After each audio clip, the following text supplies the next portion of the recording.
Algunas escenas en este programa han sido dramatizadas. A principios de los años 80, Miami era la zona cero en una epidemia de drogas que pronto consumiría todo el estado de Florida. Ni las pequeñas comunidades costeras como Charlotte County eran inmunes a ella. Pintorescos cursos de agua se convirtieron en punto de entrada de narcóticos que serían distribuidos en todo Estados Unidos. Los cuerpos de la ley se veían abrumados, enfrentados a un enemigo con más armas y más hombres. Pero un fiscal se dedicaría a llevar a los traficantes a juicio.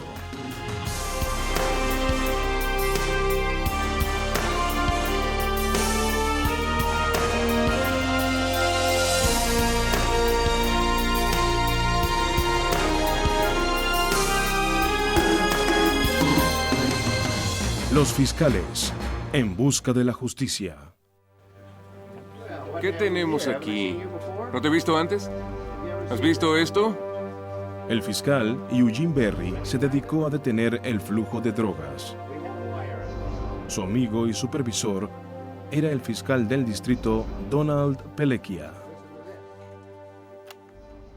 Tenía la reputación en la comunidad de ser un fiscal muy severo y siempre hacía todo lo que podía para condenar a alguien y a todos los que estuvieran involucrados en drogas, fueran vendedores, traficantes o consumidores.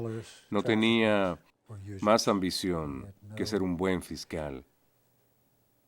Había participado en muchos casos. Estaba constantemente en la sala de audiencias juzgando casos. Venganza mortal. La ambición de Eugene Berry era la de practicar la ley. Era un sueño que había pospuesto por mucho tiempo. Se había graduado de abogado a los 41 años. Poco después, lo contrataron como asistente de fiscalía en Charlotte County, Florida. Berry había visto los efectos del abuso de drogas en su propia familia. Estaba decidido a usar su cargo como fiscal para luchar contra el narcotráfico.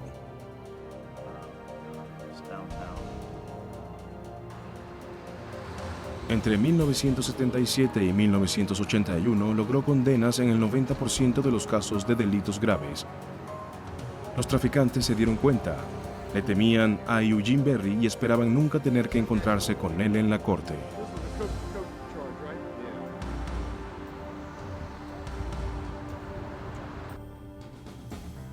Sábado 16 de enero de 1982. Eugene y su esposa Trudy estaban disfrutando de una pacífica tarde en casa. Fueron interrumpidos por un golpe en la puerta.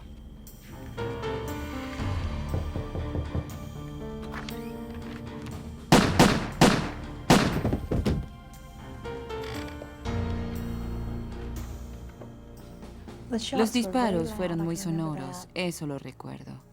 Había una lámpara a mi derecha que tapaba la puerta, así que no podía ver quién había entrado. Llamé al 911 y les dije que le habían disparado a Eugene Berry. Luego intenté que se levantara. Los primeros oficiales en llegar se acercaron con cautela. Encontraron a Trudy arrodillada junto a su esposo herido. La llevaron afuera para que los fiscales se aseguraran de que el atacante ya no estuviera en la casa. Llegaron los paramédicos, quienes intentaron salvar a Berry.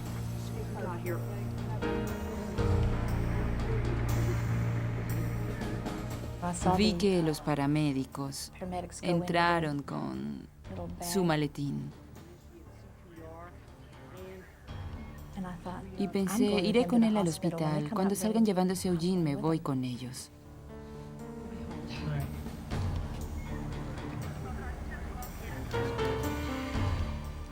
Así que esperé lo que pareció una eternidad. Salieron, pero no traían a Eugene. Tenían esas cajas y entonces supe que había muerto.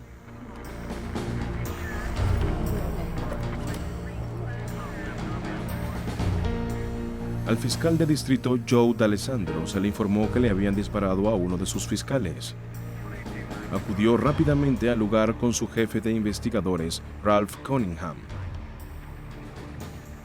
El supervisor de Berry, Donald Pelekia, también fue a la escena del crimen. Juntos, los tres hombres decidieron que la oficina del fiscal se encargaría de la investigación. Si matan a un oficial de policía, la policía revuelve cielo y tierra. Queremos atrapar a la persona que los mató. Si matan a un fiscal, quiero lo mismo. Quiero atrapar a la persona que lo hizo. Si bien Trudy no vio al agresor de su esposo, sí pudo dar una pista muy valiosa a los investigadores. Le oí decir en la puerta, hola, ¿cómo estás? Y su tono de voz era tal que supe que era una mujer. Uno sabe estas cosas y eso fue todo, fue lo único que dijo. Los investigadores registraron la casa en busca de evidencias. Cerca de la puerta del frente encontraron 3 balas, incluyendo una que sacaron del quicio de la puerta. Los exámenes forenses revelaron que las balas eran proyectiles calibre 38 de punta chata, de las que se usan para practicar tiro al blanco, debido a su bajo costo y fácil adquisición. Por otros motivos, también son las preferidas de los asesinos profesionales. Su centro de plomo blando a menudo se desintegra al hacer impacto, llevándose consigo importantes pistas como el estriado, por ejemplo. La ausencia de estas pistas hace casi imposible para un experto en balística conectar una bala con un arma específica.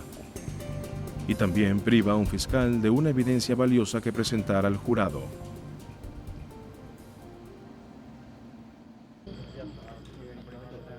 Los detectives hablaron con los vecinos de Berry con la esperanza de que alguno hubiera oído o visto algo que ayudara a los detectives. Esa noche comenzaron una investigación en el vecindario para descubrir si algún vecino de Eugene había visto u oído algo inusual, incluyendo disparos.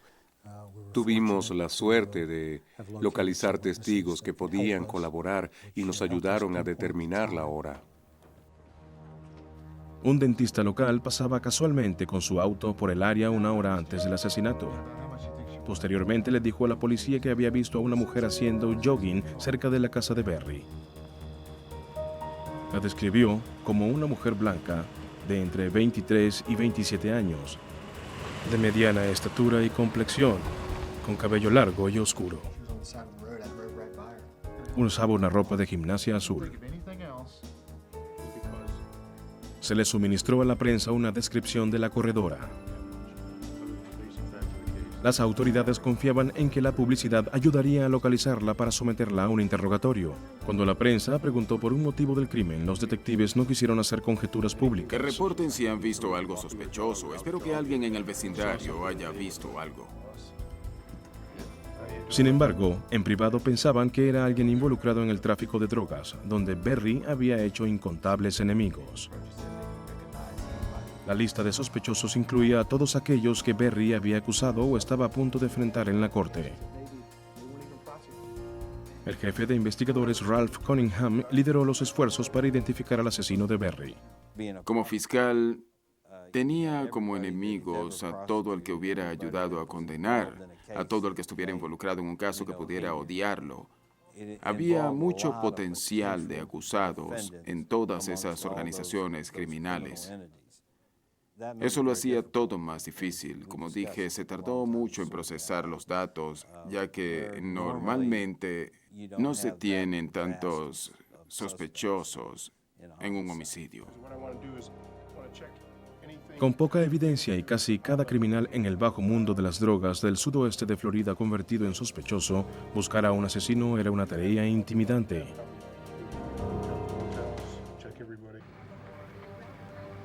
El asistente de la fiscalía, Eugene Berry, fue abatido cuando fue a abrir la puerta de su casa. Era conocido por perseguir incansablemente a los traficantes de narcóticos. El investigador Ralph Cunningham comenzó a pensar en un motivo del asesinato. Nuestro punto de partida era un posible tiroteo por venganza. Tenía un equipo de investigadores buscando entre los archivos de la corte todos los casos en que Eugene había trabajado y con todos los testigos, los cómplices, los involucrados en los casos, y trataríamos de entrevistarlos y ver si estaban en la cárcel o habían salido y rastrearlos. Entre las muchas pistas, destacaba un caso en el que Berry habría trabajado 2 días después del asesinato.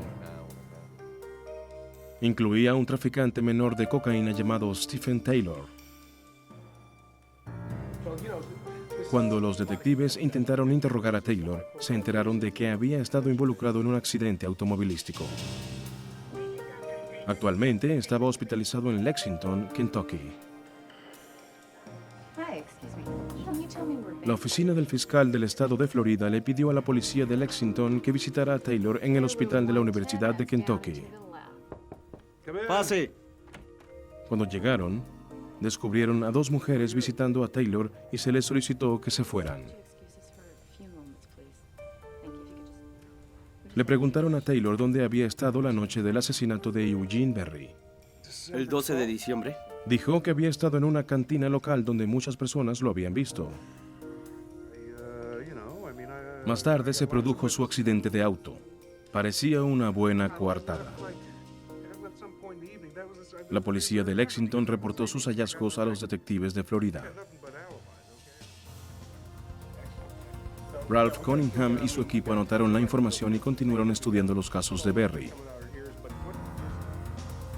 Entre los cientos de casos del pasado, uno involucraba a Mike Kelly. ¿Nunca se ha detenido a pensar en las vidas de todas las personas que ha cambiado? 3 meses antes del asesinato de Berry, a Kelly se le presentaron cargos de tráfico de drogas y conspiración por intentar introducir 17 toneladas de marihuana a Florida. Se acusaba a Kelly de ser parte de un cártel con base en Kentucky. Fue sentenciado a 45 años. En el momento del asesinato, Kelly estaba en la cárcel, en espera de que se procesara su apelación. Cuando se estudiaron los archivos carcelarios de Kelly, salió a la luz un hecho muy curioso. Mike Kelly y Stephen Taylor estuvieron por un breve tiempo en el mismo pabellón.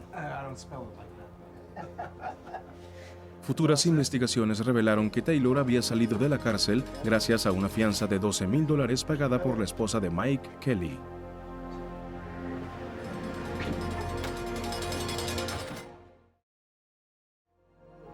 A los investigadores les pareció sospechosa la conexión entre los Kelly y Stephen Taylor.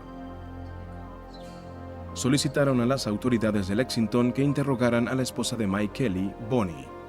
Bonnie Kelly dijo que la noche de la muerte de Eugene Berry, ella estaba en Lexington. Estuvo hablando de seguros con un hombre llamado Henry Vance, quien podría corroborar su historia. Henry Vance estaba bien conectado en los círculos políticos del Kentucky. Era un ex asistente del gobernador. En ese entonces trabajaba para el presidente de la Cámara de Representantes de Kentucky. También tenía licencia para vender seguros. Henry Vance corroboró la historia de Bonnie Kelly. Con el camino cerrado por las coartadas, el detective Cunningham intentó enfocar la investigación desde otro ángulo. Comenzó a trazar el perfil del tipo de asesino que estaba buscando. Asumíamos que era una persona probablemente venida de fuera del área para cometer un crimen. Éramos una comunidad muy pacífica hasta que comenzó el tráfico de drogas. Y pensé que probablemente lo había hecho alguien de fuera de la ciudad. Si el perfil de Cunningham era correcto, el asesino habría tenido que entrar y salir de algún modo de la zona. También habrían necesitado un lugar donde quedarse. Inmediatamente quise saber quién había llegado en cualquier avión en las 48 horas anteriores, quién había salido en las 48 horas siguientes, así que solicitamos todas las listas de pasajeros de las aerolíneas que arribaban al sudoeste de Florida. Miles y miles de listas. Cunningham también confiscó los archivos de todas las agencias de alquiler de automóviles de la región. Hicimos lo mismo con los moteles. Obtuvimos los nombres de todos los que se habían quedado en un motel. La idea era unir todos esos nombres y luego tratar de hallar las relaciones entre ellos, algo parecido o algo en lo que pudiéramos basarnos. Y quizás lo más complejo era obtener todas las llamadas telefónicas de todas las cabinas entre North Naples y Punta Gorda, Charlotte County, a unos 130 kilómetros. Los archivos confiscados produjeron una increíble cantidad de datos para procesar. Como el caso involucraba a un colega caído en cumplimiento del deber, todos colaboraron en la oficina del fiscal. Entre ellos estaba Ed Gale, quien trabajaba en la unidad de inteligencia. Me sorprendería que alguien allí estuviera trabajando menos de 18 horas al día. Me sorprendería muchísimo. Eso era lo normal esos días. Los detectives estaban ordenando todos los datos, buscando cualquier actividad sospechosa o patrones desacostumbrados. Realmente estábamos buscando personas que no pudiéramos identificar. Primero tomamos a todos los que pudimos identificar y los eliminamos. Y quedaron algunos pocos identificables. Entre ellos había una tal Brenda Rankin, que llegó en avión, pero sus datos no encajaban. Era como si no existiera. Los detectives investigaron todas las coincidencias sospechosas. Era una tarea agotadora. Mientras la fiscalía procesaba montañas de datos, comenzaron a emerger patrones. Los detectives descubrieron una serie de llamadas hechas desde cabinas telefónicas de Florida a la zona de Lexington, en Kentucky. Una había sido hecha aproximadamente 1 hora después del asesinato, desde un hotel de Sarasota, Florida. El número discado era de un teléfono público de Kentucky cercano a la casa de Mike Kelly.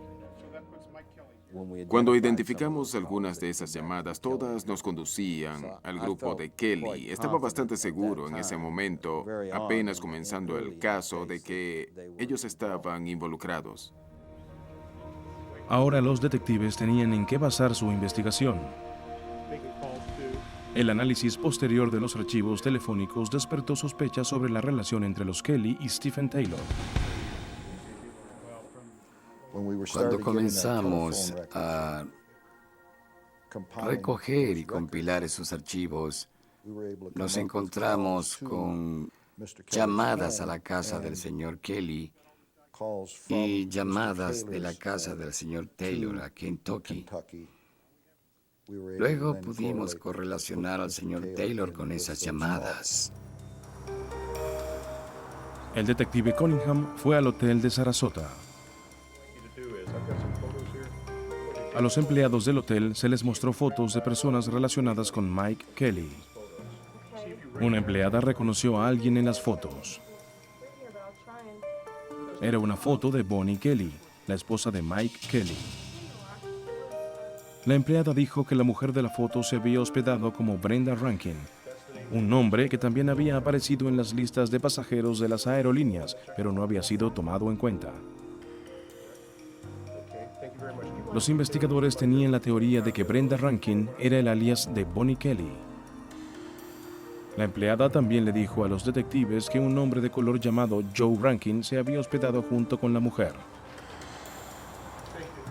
Los archivos de hotel con los nombres de Brenda y Joe Rankin fueron tomados como evidencia.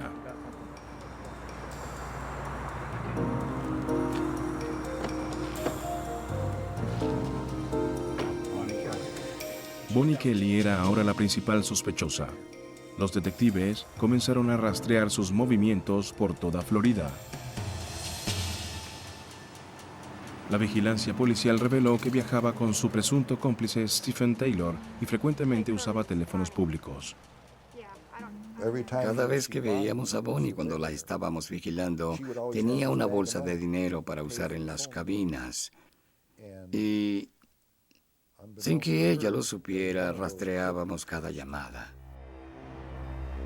Las llamadas condujeron a conocidos narcotraficantes. Pero si bien se rastreaban las llamadas, no se las grababa. Los detectives suponían que Bonnie Kelly estaba buscando ayuda de antiguos socios de su esposo, Mike Kelly. Una de las llamadas de Kelly fue rastreada hasta un narcotraficante de mayor importancia que se hacía llamar Corley. Corley supuestamente había suministrado las 17 toneladas de marihuana en las que se basaba la acusación a Mike Kelly. Corley sabía que las llamadas de Bonnie estaban siendo rastreadas. No quería participar en el intenso escrutinio que implicaba estar involucrado en el asesinato de un agente de la ley. Contactó al detective Ralph Cunningham. Sus caminos ya se habían cruzado. Ahora era un hombre de negocios, vendía droga, pero tenía una familia y no quería tener nada que ver con el asesinato. Tampoco quería terminar en la cárcel por su venta de drogas, así que vio una oportunidad de ayudarse ayudándonos a nosotros. Corley dijo que Bonnie Kelly había admitido haberle disparado a Eugene Berry. Quería que Corley le diera su dinero para que ella y Taylor pudieran salir del país. Se hizo un trato. Corley ofrecía fijar un encuentro con Kelly y grabarlo para los detectives. A cambio, Corley no sería acusado de traficar drogas por las 17 toneladas de marihuana.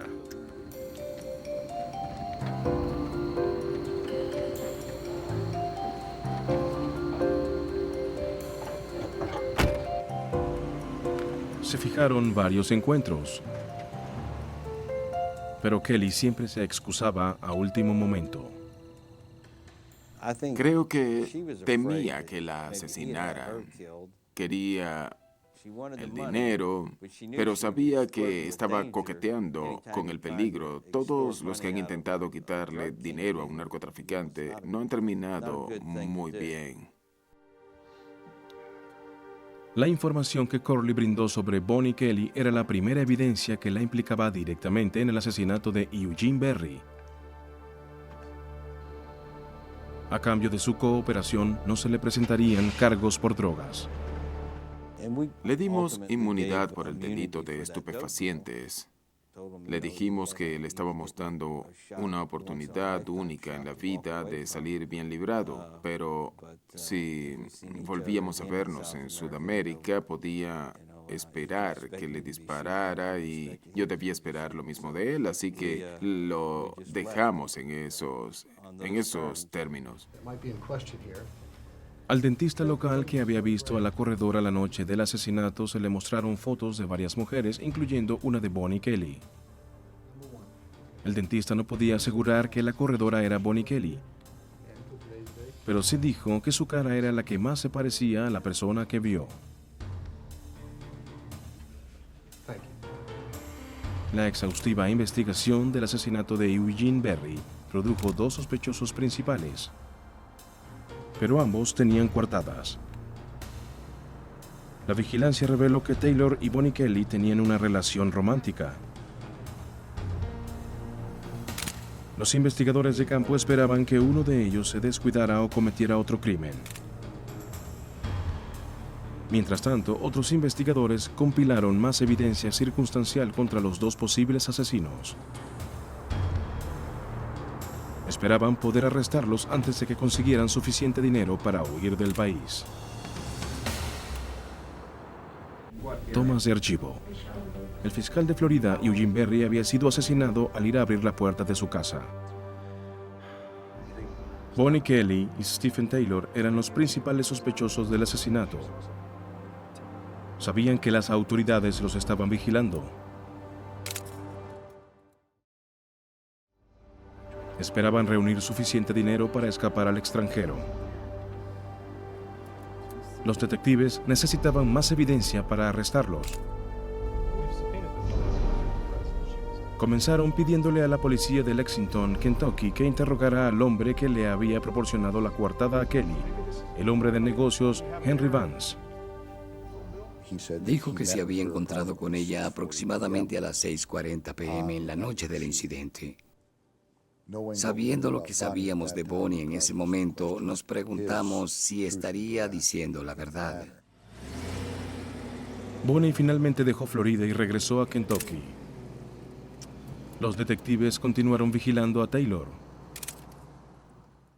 Decidimos enfocarnos en Taylor, ya que era el eslabón más débil, estaba involucrado en el homicidio, sabía lo que estaba pasando. Nosotros sabíamos que no había sido el autor material, sino a lo sumo un cómplice antes del homicidio.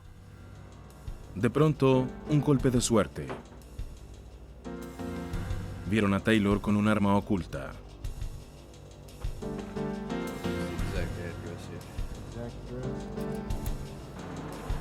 Lo siguieron hasta que ingresó a su jurisdicción y lo arrestaron. ¡Déjeme ver sus manos! Cuando entró a nuestra jurisdicción, lo detuvimos y estaba transportando las armas y algunas drogas. Con los nuevos cargos de porte ilegal de un arma y posesión de drogas, los detectives le comunicaron a Taylor que era el principal sospechoso en el asesinato de Eugene Berry. La pena de muerte era muy posible. Taylor y su abogado se dispusieron a negociar con Cunningham. Lo teníamos donde queríamos. Al principio sus abogados trataron de hacer un trato, de obtener lo mejor para él. Quería quedar totalmente fuera de esto, pero yo no iba a dejarlo. Taylor le dijo a los detectives que sabía quién era el hombre que acompañaba a Bonnie Kelly la noche del crimen. No podía revelar nada más hasta que se le diera total inmunidad en el caso. En ese momento dije, tomémonos un descanso del interrogatorio. Salí al pasillo y fui a la biblioteca a hacer una llamada telefónica al centro de comando.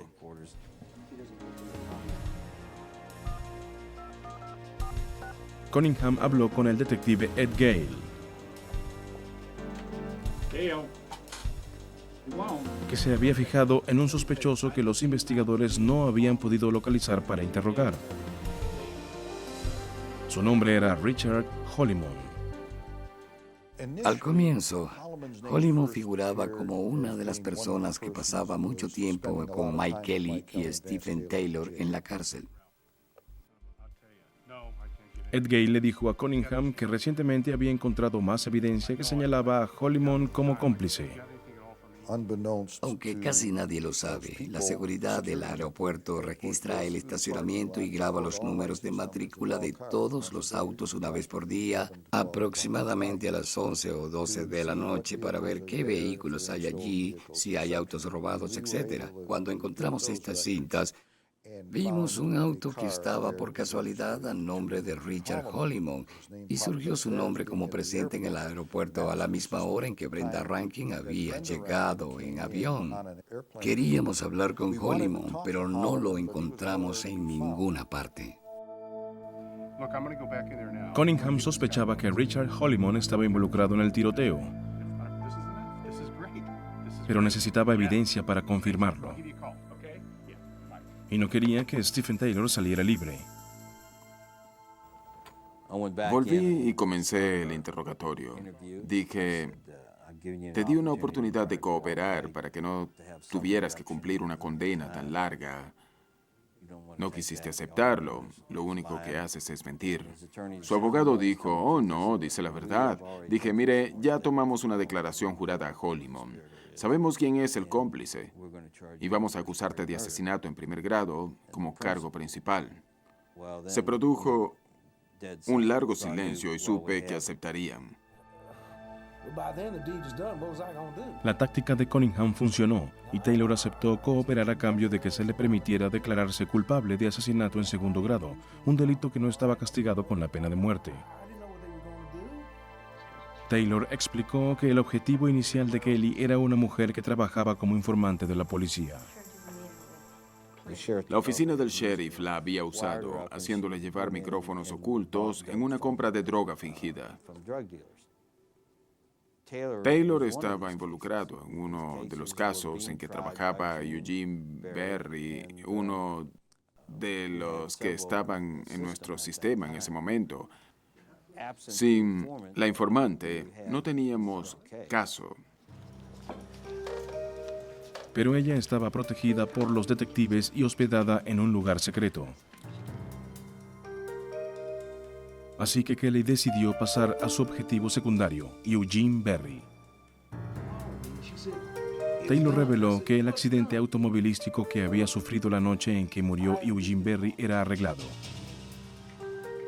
Le dijo a los detectives que Henry Vance, el hombre de negocios con amigos en el mundo de la política, lo había ayudado a fingir el accidente.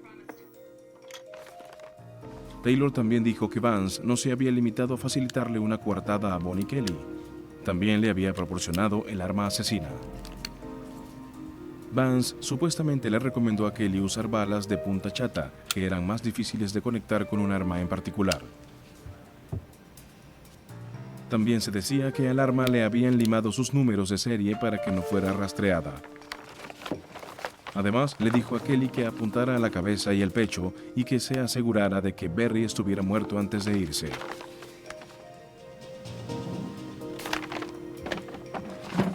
Stephen Taylor le dio a los detectives nuevos detalles del macabro plan, incluyendo información sobre la participación de Richard Hollimon. Taylor explicó que antes de que pagaran la fianza que le había posibilitado salir de la cárcel, había conocido a Hollimon, quien cumplía una condena de 60 días por no pagar la pensión alimentaria de su hijo. Después de que Hollimon fuera liberado, Taylor lo contrató como chofer de Bonnie Kelly por el periodo que ella estuviera en Florida. A cambio, Taylor le prometió participación en su red de distribución de narcóticos. Los detectives finalmente localizaron a Hollimon y lo llevaron a la estación de policía para interrogarlo. Pensaban que, si bien Hollimon había participado en el crimen, había sido solo en calidad de cómplice. Y cuando comprendió que lo estaban usando, se sintió en paz consigo mismo. Fue fácil trabajar con él y cooperó. Hollimon hizo una declaración jurada ante las autoridades. Él también se declaró culpable del crimen menor de asesinato en segundo grado a cambio de su testimonio. Hollimon explicó que había conocido a Bonnie Kelly con su alias de Brenda Rankin. Stephen Taylor nunca le había dicho el verdadero nombre de Bonnie Kelly. A Hollimon le pagaron $1,000 por ejercer como chofer por varios días.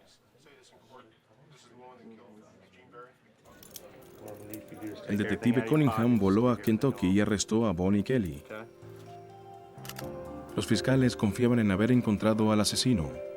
Kelly enfrentaría cargos de asesinato en primer grado por la muerte del asistente de fiscal Eugene Berry. Pero a los fiscales les preocupaba la credibilidad de sus dos testigos clave.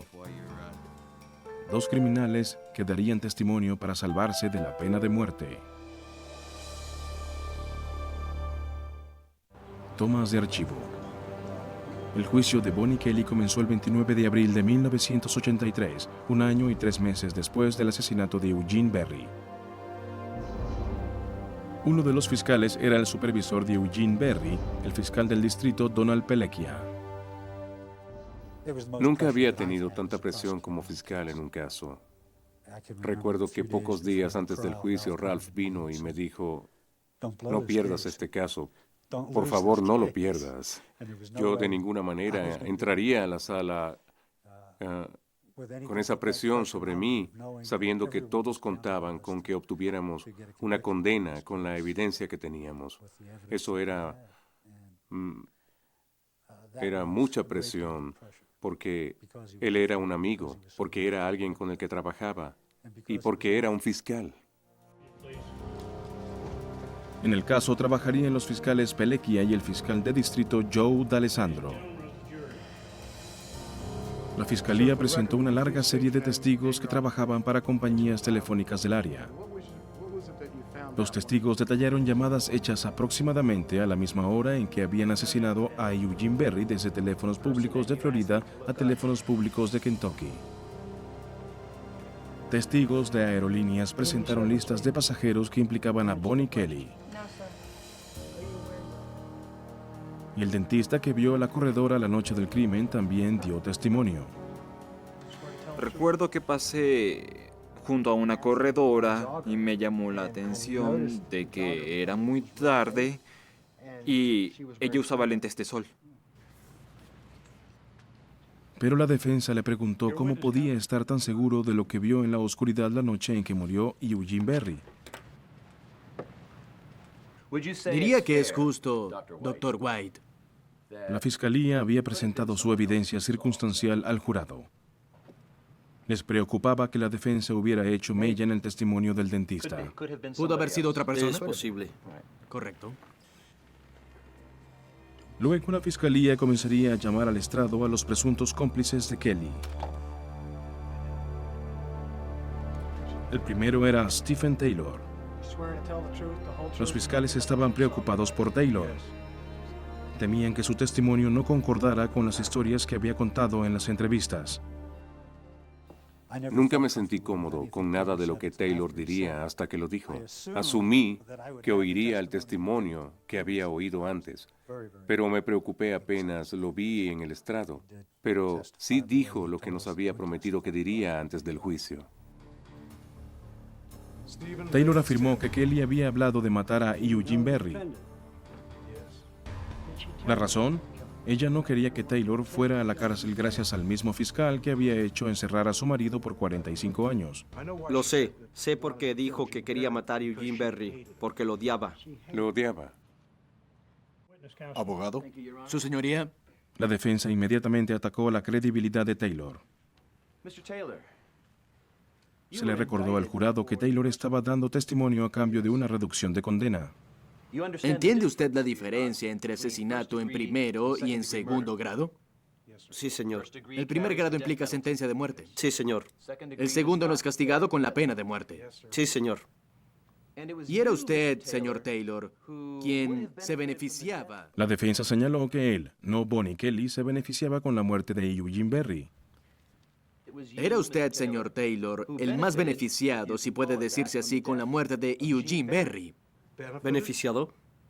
Obtuvo lo que quería. Su aplazamiento estaba garantizado. ¿Cierto, señor Taylor? Ah, esa no fue la razón. Yo no planeaba matar a Eugene Berry. Obtuvo su aplazamiento gracias a la muerte de Berry.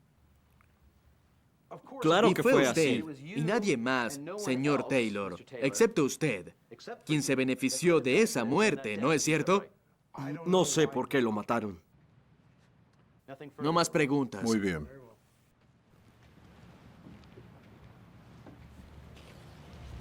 A continuación, la fiscalía llamó al estrado a Richard Hollimon. Él era el chofer de Bonnie Kelly la noche que mataron a Eugene Berry. La fiscalía esperaba que el jurado encontrara a Hollimon más creíble que a Taylor. Con el fiscal de distrito Joe D'Alessandro interrogándolo, Hollimon dijo que tras salir de la cárcel, Taylor lo había contratado como chofer de Bonnie Kelly. Hollimon testificó que había recogido a Bonnie Kelly, quien usaba el alias de Brenda Rankin, en el aeropuerto. Faltaban 19 horas para el asesinato de Eugene Berry. Hollimon dijo que ella había encontrado la dirección de Berry simplemente buscando en la guía telefónica. Usaron un mapa para localizar su casa.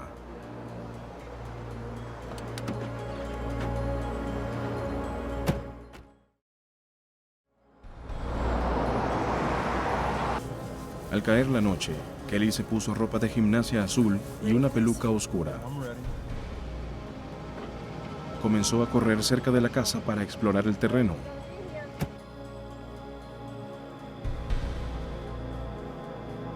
Los fiscales suponían que fue en ese momento que pasó el dentista. Con la carrera de práctica terminada, Kelly debía cometer el crimen. Más tarde esa noche, volvimos a pasar por allí y se puso la peluca y sacó el ¿Qué arma. clase de arma era? Creo que era un revólver. Parecía de cañón corto. No me habían contratado para matar a nadie y le dije que no quería hacerlo. que me parecía una mala idea. Ella dijo que todo estaría bien y que ella misma se ocuparía de eso. Así que se puso la peluca y salió del auto. Hollimon dijo que estaba esperando en una calle secundaria que Kelly volviera cuando oyó disparos.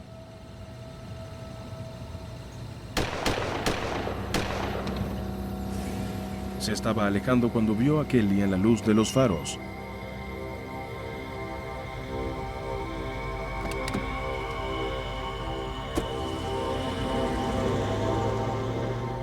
Ya dentro del auto, narraba Hollimon, Kelly le dio los detalles del asesinato.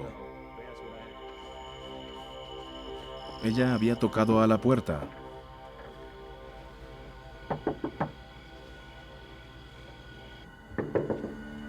Cuando el fiscal abrió, ella le disparó 2 veces.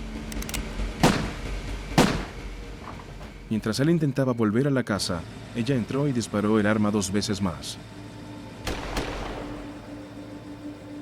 ¡Vamos, suba al auto! ¡Vamos, vamos! Kelly comenzó a librarse de la evidencia mientras ambos se alejaban de la escena del crimen. Hollimon dijo que había visto a Kelly arrojar lo que él creía era el arma asesina en un riachuelo de agua salada. Aunque no había visto el arma, le dijo que debía deshacerse de ella en agua salada. Los detectives no pudieron recuperar el arma. La defensa atacó la credibilidad de Hollimon tal como habían hecho con Stephen Taylor. Señor Hollimon, parece recordar muy bien los hechos, especialmente el momento en el que el señor Berry abre la puerta, como si se la hubiera abierto a usted. No fue así, señor. Sí, eso se ha dicho. La defensa también intentó mostrar que había una relación muy estrecha entre Taylor y Hollimon y sus planes de hacer negocios con las drogas. Hace mucho que conoce al señor Taylor, ¿no es cierto? Sí, señor. Correcto. Repítame dónde se conocieron usted y el señor Taylor. Nos conocimos en la cárcel. Correcto. ¿Desde cuándo lo conoce? ¿Cuánto tiempo ha pasado? Diría que casi un año. Hablaron de formar una sociedad, ¿no es cierto? Sí, señor. Para vender drogas. Claro. Una sociedad Taylor Hollimon. Él sería el líder, yo sería el vendedor. Gracias, no más preguntas. Luego la fiscalía intentó contrarrestar las dudas levantadas por el interrogatorio de la defensa. Quiero mostrarle algunos documentos de mi oficina. Llamaron a un analista de documentos que trabajaba en el laboratorio de criminología del Departamento de Aplicación de la Ley de Florida en Tampa. Quiero mostrarle estos 3 documentos. Examínelos, por favor.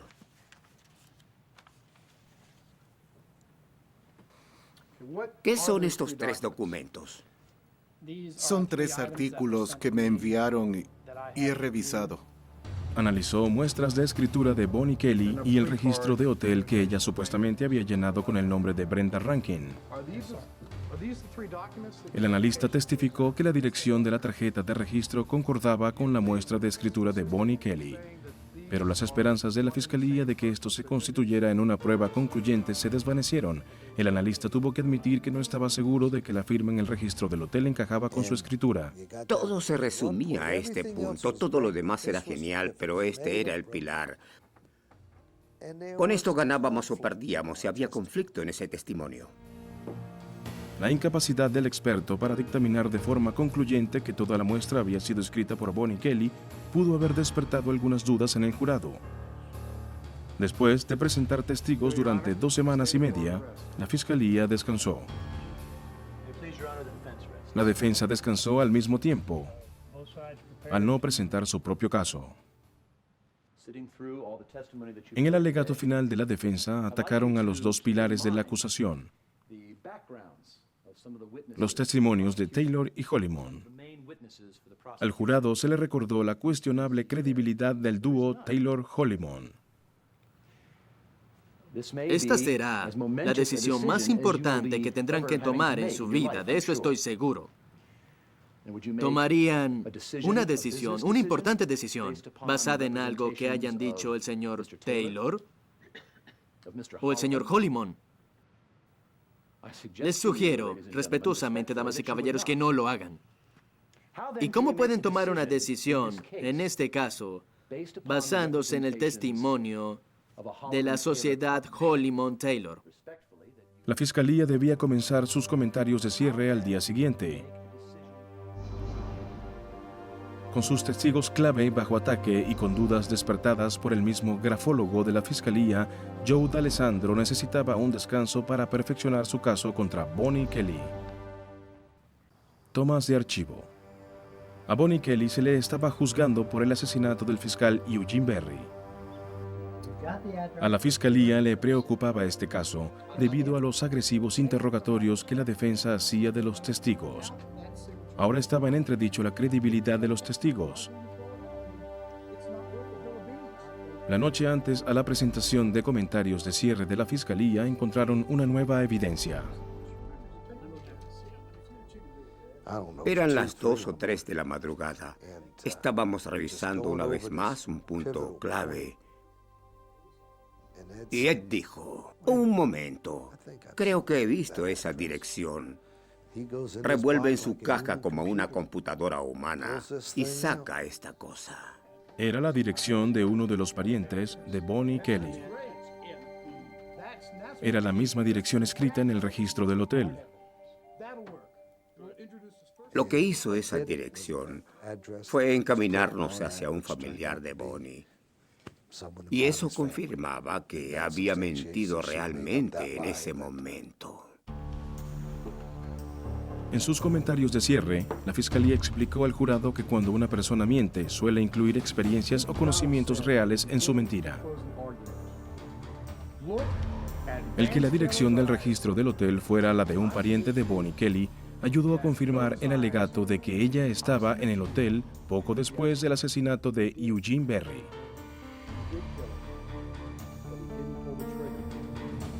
La fiscalía estaba de acuerdo con la defensa en que Stephen Taylor era un criminal y se habría beneficiado de la muerte de Eugene Berry. Pero recalcaron que fue el dedo de Bonnie Kelly el que apretó el gatillo.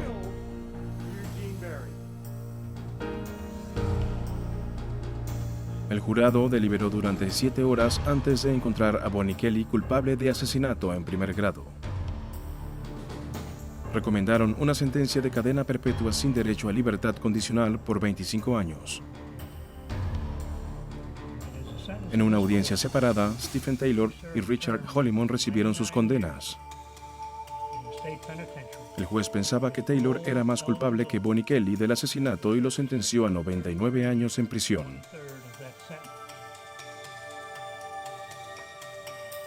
Alabó la cooperación de Hollimon y lo sentenció a 10 años. 5 años fueron suspendidos, dejando solo 5 para cumplir. Mike Kelly, acusado de delitos con narcóticos, fue liberado tras presentar una apelación. El testimonio de un testigo clave en su juicio fue declarado inadmisible.